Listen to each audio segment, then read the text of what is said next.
Good afternoon, everybody. My name is Sam Macarola. I'm the Vice President of Public Sector for Exterro. With me today is Nancy Patton, one of our best and brightest technical people here at the company. We have an opportunity to spend 20 minutes together for the Marketplace Showcase focused on, title of the session is Collaboration Apps, Legal Holds, On-Prem to Cloud, oh my, where the industry needs to go. It's a long title, but I think it's apropos because there's a lot going on in the industry and a lot to unpack. So quick introduction for myself. I've been in the business specifically between Exterro and other companies in this space for about 15 years. So I have a lot of experience, a lot of it in the public sector, and excited to be here. Nancy, would you like to introduce yourself? I'd love to. Thanks, everyone, or thanks, Sam. Yeah, so I've been with Exterro for about 9 years, and I've been in e-discovery for about 13 years. The thing I do is to become the subject matter expert in the software as well as the business process that it supports. So I'm here to be part of the conversation from the perspective of what our clients are talking about every day when I meet with them and I talk to them about their challenges. Perfect. We have 20 minutes to kind of walk through trends that we're seeing in the industry. I spent some time knowing that we'd be doing this and reach out to some of my customers and counterparts, trying to get a sense for what I think those key trends are. And we're going to go through about 3 or 4 of them if we have time. So I'm going to start with the first one right away. And that is in the area of non-traditional data sources. So I've witnessed over the last several years an unprecedented growth in just the use of Slack, Teams, and other chat platforms. As a matter of fact, the chat's almost become the new email. And maybe COVID had a lot to do with that, but nonetheless, customers now have to collect from non-traditional data sources. And I'm just kind of curious of what you see in that. Yeah, so it's a really interesting migration away from our traditional Microsoft Word, email environments, and other, we're even seeing the widespread use of the Google Suite in terms of the Google Sheets and the Google Docs. So we're really beginning to depart from what has been our standards for a long time. And I think that collaboration is born somewhat out of necessity, right? We can't have hallway conversations. We can't have a quick moment to talk over lunch or happy hour. We're isolated, we're in our homes. Some of that is beginning to change. New norm. Also, the technology itself is absolutely supporting it. It's making it easy. It's making it easy for people to interact through these collaboration platforms. They get comfortable with it. It's very similar to interacting with maybe some social media sites people are accustomed to, and they like it. And because it's easy and it's productive. And Slack, for example, is a great example of a widespread platform that many of our clients are using. But it also, presents some challenges that we'll be talking about a little later in this broadcast, because we can't have Slack doesn't have data, and it's moved from the standard data that we're all accustomed to and moving us somewhere else, and the technology has to catch up. So we'll talk about that too. And what are we doing in chat, right? What types of important business communications are occurring there?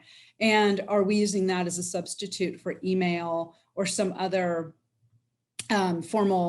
more formal communication mechanism? And I would say to a large degree, there's a lot of important things that are happening in chat. You can attach documents, you can attach screenshots, you can share ideas, and maybe some of these things are actually important to lawyers when they're trying to figure out what data is out there. And it's actually quite challenging if people are using chat and other collaboration mechanisms to do their daily work. They're actually creating a very, very big challenge for people who need to eventually get to the data for legal and regulatory purposes.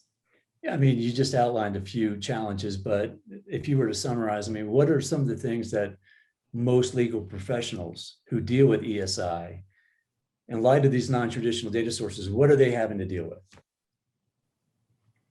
So let's just take the example of somebody attaches a document within a chat function of Teams or Google. This is now an embedded object, and it's not being dealt with in the traditional sense of an email and an attachment. Technology doesn't understand it. It will, but it's going to take a little while to catch up. So the way that we're communicating in these mechanisms that are facilitating that, these platforms that are facilitating that are not very technology friendly yet. They're technology friendly to the people that are using them, but not to the people who actually have to go and cultivate this data or cull this data. And I think some of the things that lawyers can do to really not get caught by surprise or have too many challenges is they need to understand what platforms are being used, very basic, but for what?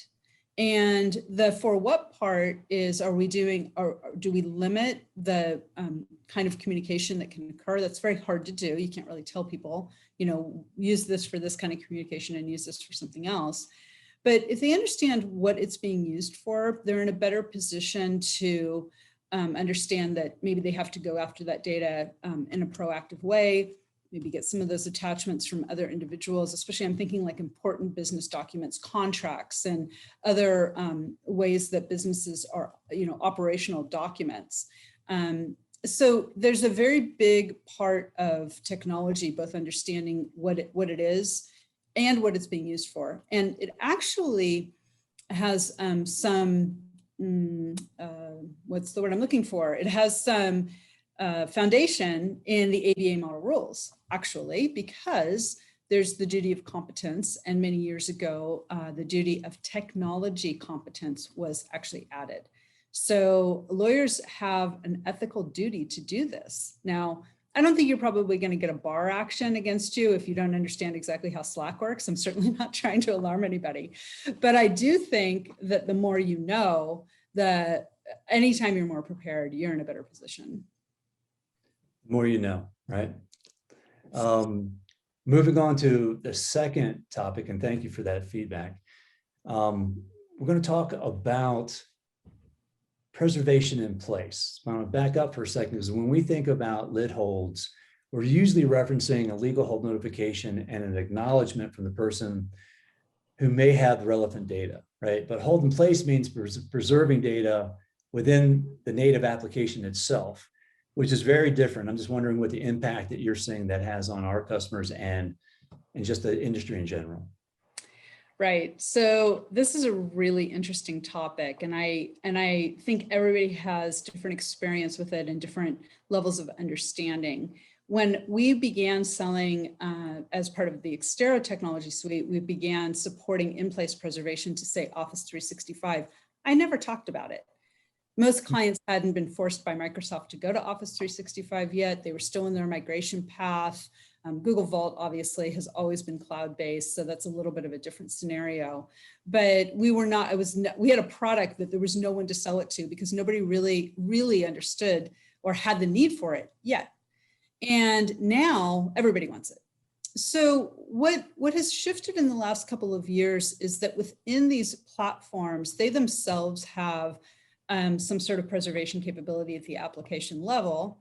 And that allows systems like ours to interact with them and to actually give them commands and instructions over what is called APIs. And APIs, I don't know how they work. I'm not that technical, but I know what they do. Right. And they basically allow two applications to talk to each other. API stands for Application Protocol Interface.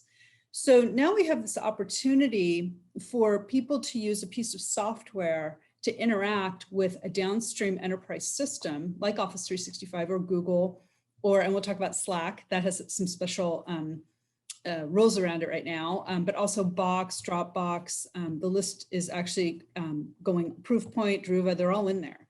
So these systems that are storing or backing up enterprise data can now be interacted with by systems, other systems, that their main purpose is to preserve this data. Or let me say it differently. Their main purpose is to facilitate the business process in which data preservation can occur. And that is a total game changer. It creates automation, it eliminates handoffs, it doesn't have any gaps. Like, let's say you had a list of 500 people who were on hold and you had to reach out to your Office 365 team and say, please put 500 mailboxes on hold. Well, what if they missed a couple? Why? You should automate that, because then you don't have that gap. You don't have that handoff. You don't have a timing issue. So all of those elements of having two systems not interface go away. So when you think of IT is usually at the center of most of this. Do you think there'd be any issue with them supporting, right, an application like this that's connecting? What do you think?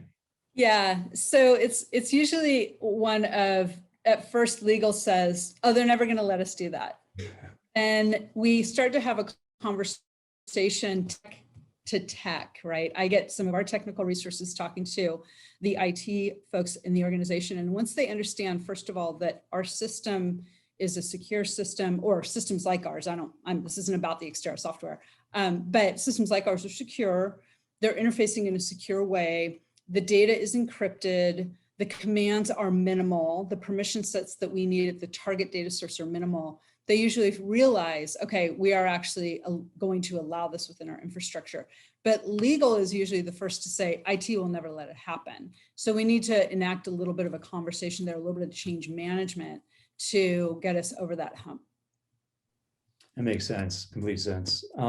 Just a couple of other anecdotal questions around this topic. Is there anything that can be held versus not be held when you're thinking about preservation in place?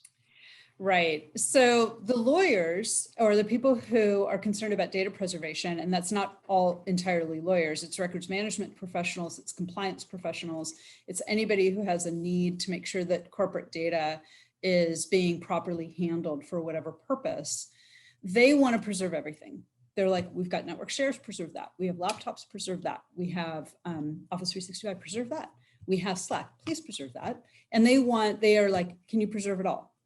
And the answer is no. And the reason the answer is no is not because technology can't do it, because we do preserve to Google, we do preserve to Office 365, we do preserve to those other data sources that I was just talking about. There is a way for application level preservation to occur through system interaction, but some data sources simply don't have an inherent preservation capability. The example that I like to use is if you go off to your desktop environment, which is probably syncing to some sort of a cloud environment, and you open up your Windows directory and you look at a file and you right click, you can see that that file has a command by which you can delete it. It's down at the bottom. It's after a long list of commands, but there it is.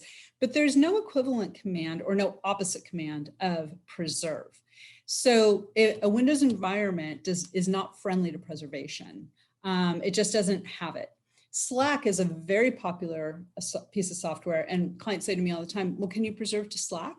No. Why? Because Slack itself does not have inherent preservation capabilities for us to actually use the APIs to impact. Now, that said, Slack is about to release some inherent preservation capabilities, and then we'll map to those, and we'll be doing the same thing with Slack that we've been doing with these other data sources. So it's just a matter of the target data source itself accepting application level preservation, and then software technology like ours can tie into that. But until that exists, we're at a little bit of an impasse. That makes complete sense. And I've run into that a couple of times. Actually, this next question I ran into the other day, if you can preserve in place, does that change the legal hold process in terms of notifications and acknowledgements? Right. So I see this come up in a little bit of the sort of the academic articles I read on Legal Tech News, or through some of like ACEDS, the Association of Certified E-Discovery Specialists, or the EDRM. These are all organizations that are talking about trends and best practices, and they're great resources. And the topic comes up, well, if I can do application level preservation, then I can let my legal hold workflow go. I don't need to send notifications and acknowledgements. It's redundant. It doesn't matter. I can do it at the application level. Well, if the world were perfect, you might actually be able to get away with that. If everything you were creating was stored in Office 365 or in Google or in some of these other collaboration platforms we've talked about, then you could probably make a straight-faced argument in front of a judge about that. But that is not typically the case. People have cell phones. They're sending text messages. They're sending other business communications in mechanisms that are not able to be preserved in place for the reasons that we just talked about. We also have just sort of an interesting dichotomy of, maybe dichotomy is not exactly the right word, but we have this interesting belief that if I'm not sending legal hold notifications and tracking acknowledgements, then does the other side, am I opening the door for the other side to come and poke holes in my entire e-discovery process? So once I stop doing something that people expect me to be doing, and I'm doing it redundantly at the application level, have I somehow created a gap in my process that in front of a judge looks like I'm not doing things under, you know, best practices and under a defensible process? So for that reason alone, I would send them so that the other side doesn't have an opening. Got it. Now that makes sense. I want to move on to the next question. And, you know, it's interesting. I'll speak for myself. I take for granted often that, you know, everyone's already moved to the cloud, and quite frankly, not everyone has, and maybe a lot of our listeners haven't. But what would legal professionals expect, legal departments expect to get as outcomes by moving to the cloud? So the number one thing that they're going to get, that they can expect, is a better interaction between technology that supports e-discovery, data subject access requests, regulatory and litigation-driven data events, data disclosure events. The biggest thing they can expect is that they're just going to be able to do all that easier. Once you have a cloud-based system like Exterro software or others, and you are trying to communicate with another cloud-based system, it's much simpler. You don't have to get through a firewall. You don't have to get through data sources that that are hard to connect to for whatever reason. They're older, they're less technology enabled. You're just going to have an easier time. And but what that also means is sort of the flip side, which is that all those integrations you did have, all those ways you are accustomed to doing business for the on-prem data sources, they're going to get disrupted. That's a little overused word these days, but they are. They might not work. They might have to be reworked. They might not matter. All of that has to be taken into consideration. So Microsoft is forcing at some point, they're going to stop supporting on-prem. I think it's within the next couple of years. You must go to the cloud. They're forcing everybody's hand. And it's going to be advantageous. It already is. But you also have to plan for it. And that's why some of these migrations from on-prem email and SharePoint into the Office 365 environment take a long time and need a lot of planning and need a lot of IT support. Now, again, Google has always been cloud-based, so we don't have the same movement that we're trying to accomplish, but it's certainly something that lawyers will like once it's set up. It's going to be good for everybody. Okay. I think we're going to bump up to our time here. All right. We may have to do that, but I would love to be able to come back and finish up some of these topics. I think there's so much more we haven't had a chance to even get into yet that I think are still, you know, really relevant in terms of trends to the industry. But for now, really appreciate your time, Nancy. Absolutely. Thanks, Bye-bye. Sam.